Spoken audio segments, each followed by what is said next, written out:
Hey guys, and welcome to a Wild Rift video. This is some sort of part 2 to the first video, which was 8 things you should know about Wild Rift, or something like that, basically based around a Q&A that Riot had with the community. They were asked a bunch of questions and they answered a lot of cool things about development and new things for the game in the future, and this is simply a continuation of that. There were 18 answered questions in detail, way too long to make into one video, so we're picking up where we left off. I did the first 8 questions in the first video, and now we're doing the last 10 for a total of 18, so let's get straight into it. Riot was asked, why is the Wild Rift map mirrored? And for those of you who played in the alpha, you'll know that your minimap will actually be not upside down, but mirrored.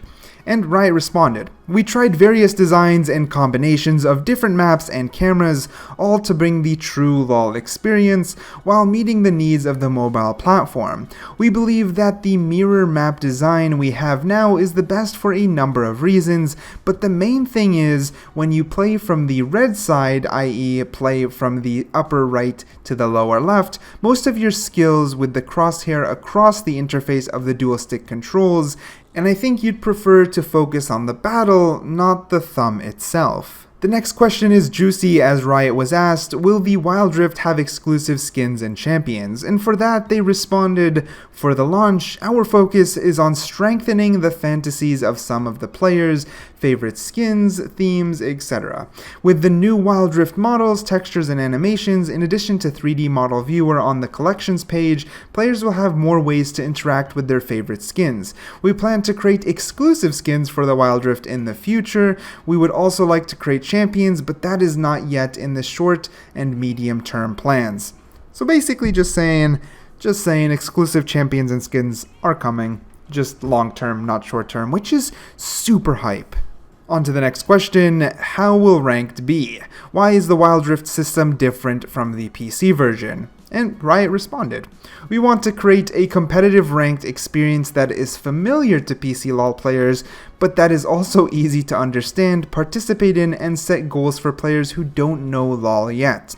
We'll have a lot more to share about it after we run more tests, but we've listened to the feedback about the ranked brands, size of predefined groups, and experiences with other games. The only way to know if Wild Rift systems work is to test them on a large scale, so we don't want to make hasty decisions based on small test runs. We have several controls to adjust and provide the most fair and fun competitive experience possible. We hope that players will see the Wild Rift as a new experience that we will create together. If there's something unfair or unbalanced, we will make changes, believe me. If you are not happy, neither are we. Which is great to hear. Riot is amazing at listening to the community, so I'm not worried about that. On to the next question. The game looks great in terms of maps, characters, graphics, but how will the reporting system work and what will be the punishments? Every 5 games I end up finding someone idle that ruins the game experience. And this is how they responded. This is an interesting one. This sucks, and I'm really sorry that you went through this situation. We take players' unwanted or negative behaviors very seriously. Based on reports and self-detection, we use a variety of mechanisms to reduce or remove unwanted behavior. Several of these systems are still under development and have not entered Alpha Regional.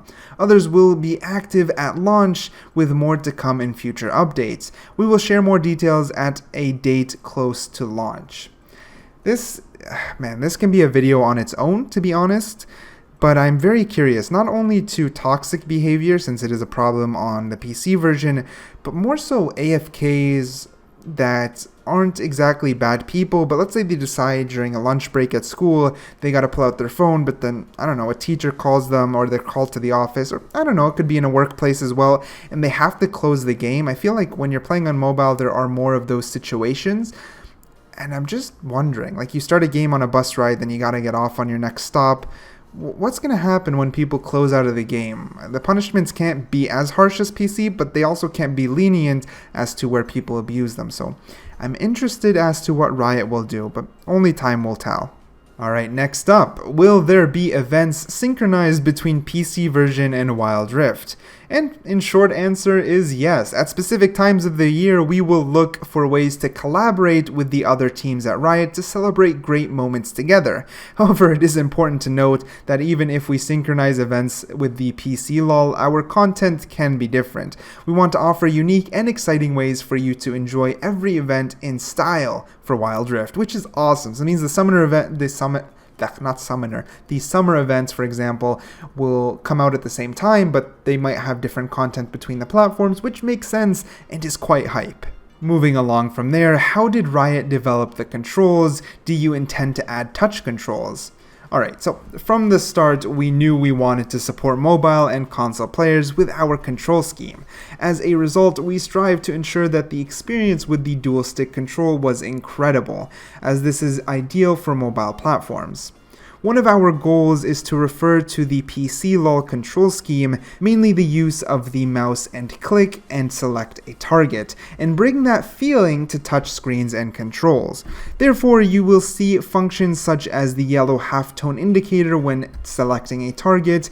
We will add some customizations so that players can set their preferences, and we will continue to expand these options over time. However, it is likely that we will not add a completely new control scheme, as is the case with touch controls, as the game was designed specifically for the dual stick, which honestly, this makes perfect sense. They're already struggling to import champions on the dual stick. I couldn't imagine them just letting a ton of different control schemes fly through. Number 15, short and sweet, do you think about adding voice chat? And yes, the answer is yes. Yes, it will be very similar to PC League of Legends voice chat, but we will bring more information about it soon, which is interesting. That's interesting. Man, voice chat on a mobile game, let's go. After the short and sweet must come the long, and this question is a very long one. So, why did the creators have access to the game before the players? And Riot told us why. We wanted to ensure that some content creators had access to the game on the first day of Alpha Regional. We did this because content creators have a unique connection to games, developers, and their own communities, and we believe that it is an essential part of how games are made today. It is very important that we collect feedback from creators, their fans, and their communities, so we learn what everyone wants to see in Wild Rift and its future. During Alpha, we invited several groups of players, but only a few were invited this month, so as not to force the servers so hard. In the first group, about 10% of the invitations went to content creators. Maybe that's why we received so many memes deserving of just for streamers. And since then, we have invited thousands of registered players. I know that we do not communicate this situation in the best way, and that many players think that the invitations privileged certain people. Right now, about 99% of the invitations are in the hands of randomly selected players, and I promise that we will be clearer about the invitation strategy in the future. Man, Riot really does communicate. I'm a little bit of a Riot fanboy just because of how they communicate. We are nearing the end, so alright, the second last question. The game will have a wide variety of settings, how to move or change the position of skills. And Riot answered, we will offer more options in this regard at a later stage of development. We know that phones and hands are different sizes, and this may make Wild Rift button distribution not ideal for some players. In addition, many have their own preferences from other games. You won't be able to move absolutely everything on the screen, but we want to make sure that you can customize the experience so that playing is a pleasure. Last but certainly not least, the final question that was asked to Riot. Do you intend to add voice acting for each country/game server, or will English be the default as in other MOBAs for mobile device? And, well, Riot is not any other MOBA. We are currently working on dubbing of the game. Unfortunately, due to the complications of COVID-19, we were unable to record the dubbing in Portuguese for Alpha Regional, but you can expect more languages when we move on to the next round of testing. So yeah, don't worry, you will get your native language. It makes perfect sense. Riot does it on PC, and of course they're going to do it on Wild Rift. So yeah. Man, I'm really glad I split these into two parts because each was an entire very long video. It would have been like a 25-minute video if I put it all together. So hopefully you enjoyed part 1 and part 2. If you just finished watching this one and you have not watched the first 8 questions, they are more detailed and a lot longer, so go check them out over here somewhere. I'll put it somewhere. But yeah, other than that, I hope you enjoyed the content. If you did, consider hitting that like button. Of course, leave any feedback in the comments down below, as this is a very different style and format as to usual. And yeah, thank you for watching, and I'll catch you guys in the next one.